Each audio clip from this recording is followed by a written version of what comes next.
Start with the dynamite. I know plenty of presenters who bury the best bit of the story. They start with an introduction to themselves and then the context, and then they get to the problem they're trying to solve. That's the bit we want to hear about.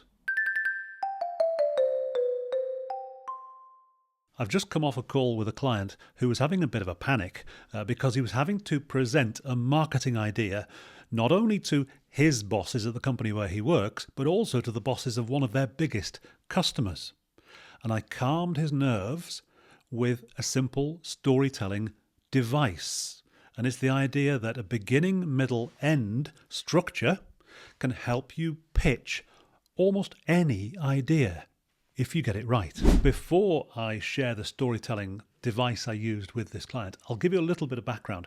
This guy's working in a manufacturing industry where they do an awful lot of selling, like everyone else does, in the online space. And he's trying to persuade his customers to basically use the very latest, the very most up-to-date product information, product content on their sites when they're selling his company's products. But for some reason, they're not doing it.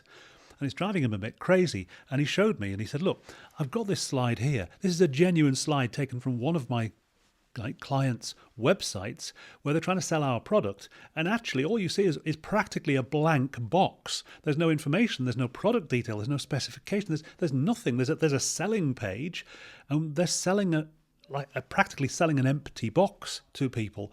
Who's going to buy that?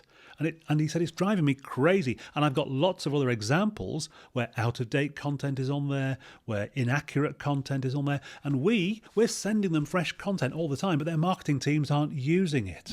And he said, look, I've got all these slides as well about how digital marketing is changing and the e-commerce world is updating. And I'd like to run those and make a comparison between what's it like to go into an Apple store as a customer. I said, no, don't do that. Don't do that. They know that stuff already.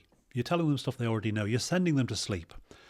Start on the dynamite. Right? Start on this stuff, this empty box. There's an actual page there that should make them laugh out loud when they see it. Like, who's so stupid they're going to buy this? So what you're doing in effect with this structure, let me show you on paper what the structure looks like. Now, your classic storytelling structure is beginning, middle, end. And it's very easy to tell a kind of linear story that starts at the beginning, goes into the middle.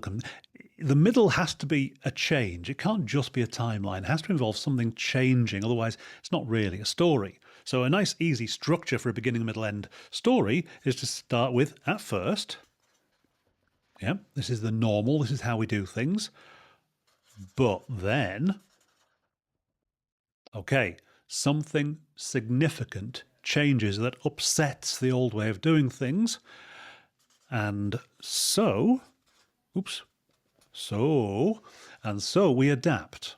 We adapt to the change. So you could tell a very simple beginning, middle, end story, for example, about your experience of the pandemic. At first, we all used to work in offices because that's where work got done. But then there was a pandemic and lots of us had to work from home.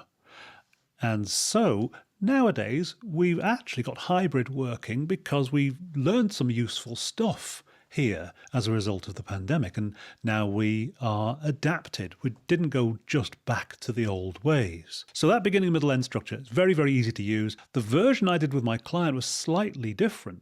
Same structure, different order, because I went beginning, end, middle. Let me explain what I mean. So the beginning, the slide he was going to show, the set of slides he was going to show of terrible customer experience. Okay, these are bad examples from the customer's point of view. This is money left on the table because we're just doing it wrong. Then he was going to say, look, my team are creating these fantastic, modern, great examples. Yep.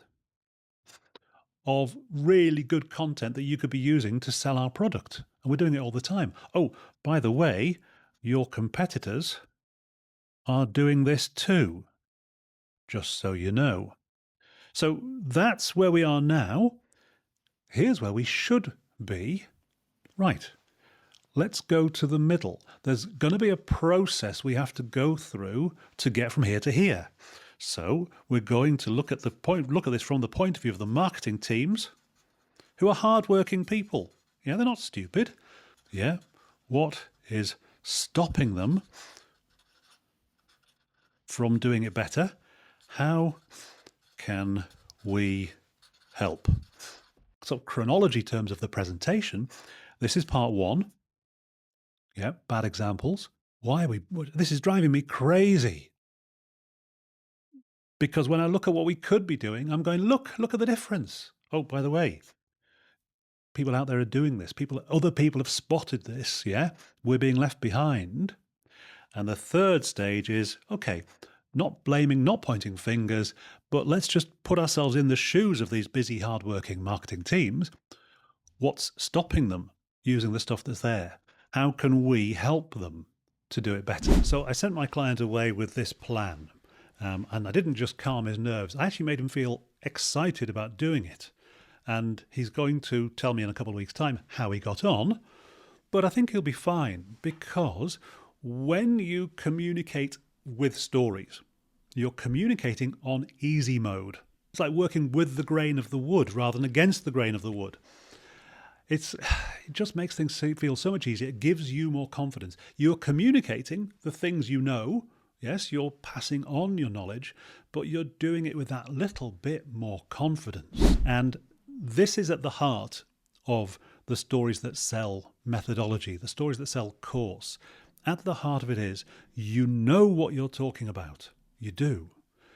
This will help you to communicate it just that little bit more clearly and with that little bit more confidence.